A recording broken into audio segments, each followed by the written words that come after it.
Hi, everybody. Welcome to the Sigma Empath podcast. I'm your host. My name is Germaine. This is the rant edition. I talk about all things empath, all things narcissist, and beyond. In the rant edition, there are no guests. I'm just going to go on a diatribe in the moment, expecting and hoping you will interact, engage, share your experiences. Today's talking point. What are the three hardest things about being an empath? What are the three hardest things about being an empath? I'm a 7-time author, including the book Pink is the Color of Empathy, Amazon bestseller. Also a book called Think Like an Artist, Amazon bestseller. 3 Simple Steps, all about well-being and wellness.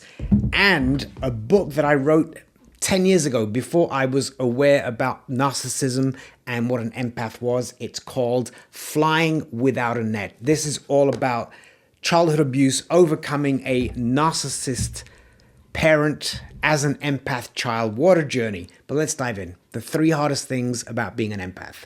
Well, let's state the obvious. It's not easy being an empath, period. But there are 3 very specific areas, talking points, that are specifically hard for the empath. And within those 3 main talking points are, of course, subplots and subtopics.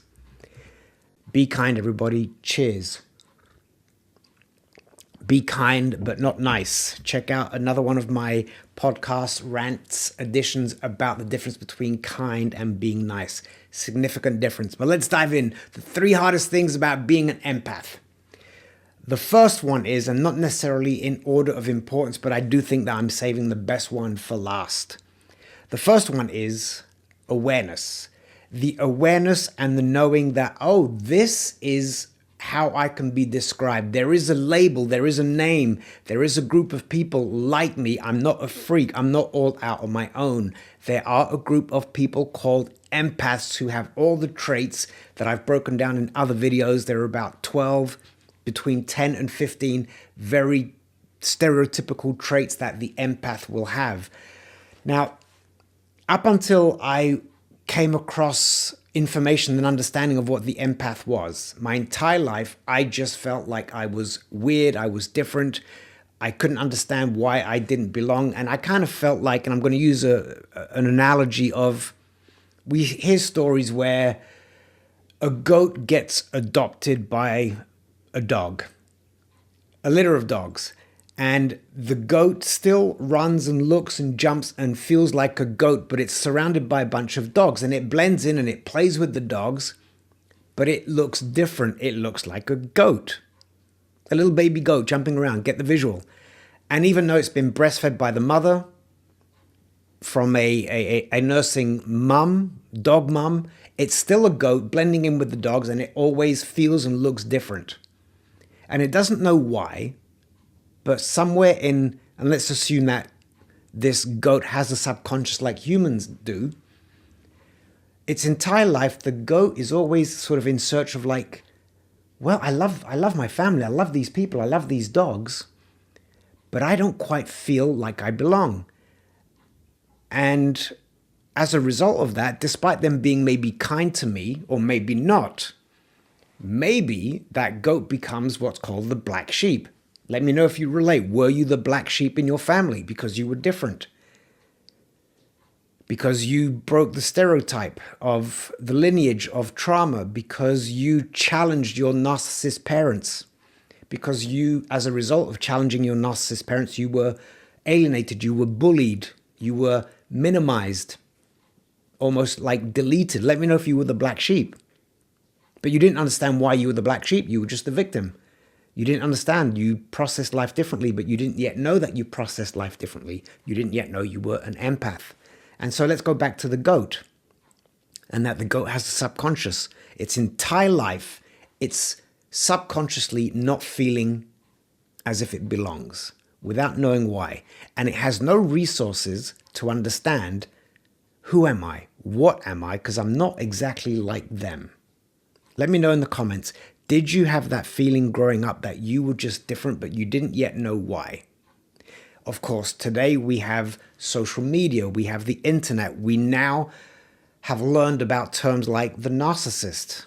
It's now this diagnosis, even though not everybody that is a narcissist is diagnosed. But the empath is still this weird, strange term that people are reluctant to embrace because there isn't exactly like a measurable scientific type of data or diagnosis that says, yes, you are an empath. It's yet this intangible thing that can't be quantified. So we're still in this level of indescribable, unknown, pretentious. Who do you think you are? You're not special. You're not different. You're just a freak. You're just weird.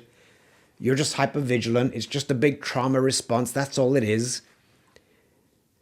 Despite having access to information to help us understand what it means to be an empath.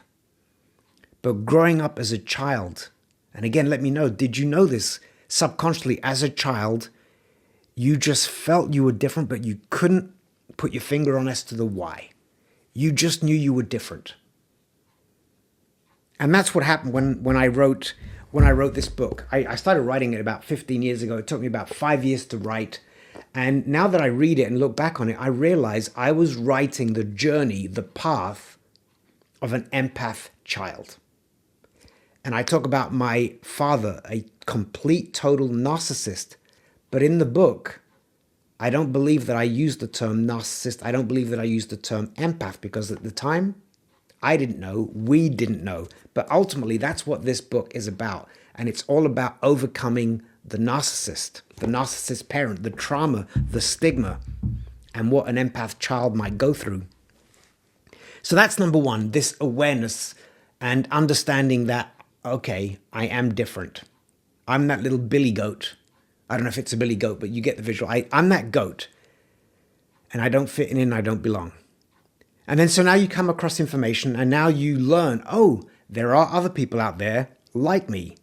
I've done some research and now I know what it means to be an empath. There are all these typical behavioral traits and I have those. Yes, I'm an empath. Woohoo, I found my tribe. And then you realize, well, actually, I haven't found my tribe because where are all the other empaths?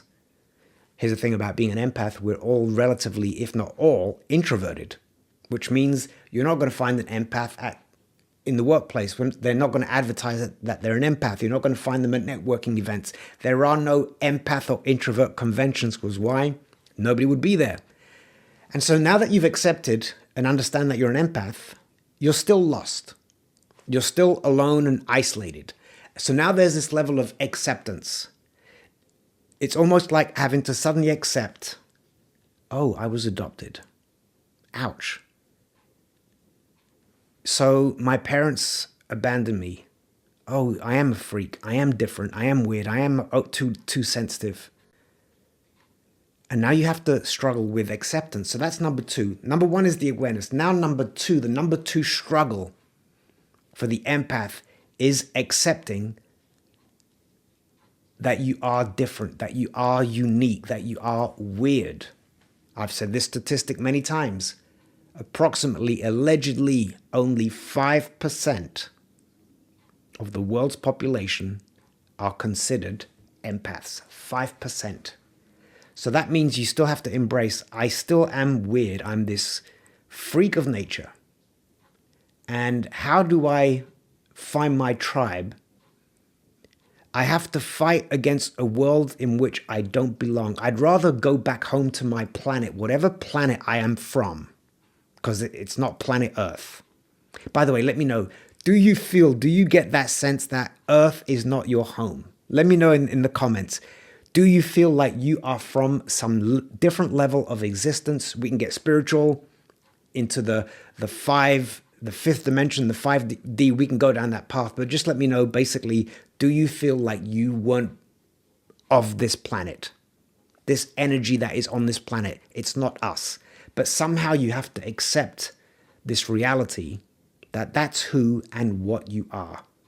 And it's a mind, you know what I'm going to say, it's a mind, because you've got to embrace, again, you've got to accept that you're the adopted child, and it hurts because now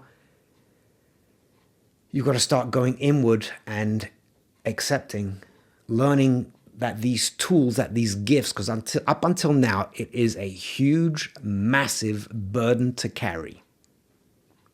Being an empath is a huge, massive burden. until you get over this step number 2 of acceptance, right? This level of acceptance. We've identified, you've become aware that you're an empath. Now you have to accept it. And under the umbrella of acceptance comes, through acceptance of these gifts, because the burdens, through acceptance and awareness, the burdens then start to become gifts. But the growing pains to get there, the growing pains are intense. And it's an ongoing journey, wherever you are along that journey of acceptance. I've now been on this path for about 10 years, intensely the last 5 years, but it's been a journey for about the last 10 years. And I'm still along that journey, and I would hope that the journey never ends. The journey of understanding. What's the quote by Socrates? The more I know, the more I realize I know nothing. So there is always something to learn. There is always deeper depths to explore and discover about the self, whether it's on a conscious level, on a subconscious level, but acceptance, turning this pain point into a gift, understanding, accepting it is a superpower. And that's really hard to do. So number 1 was awareness. Number 2 was acceptance. Number three.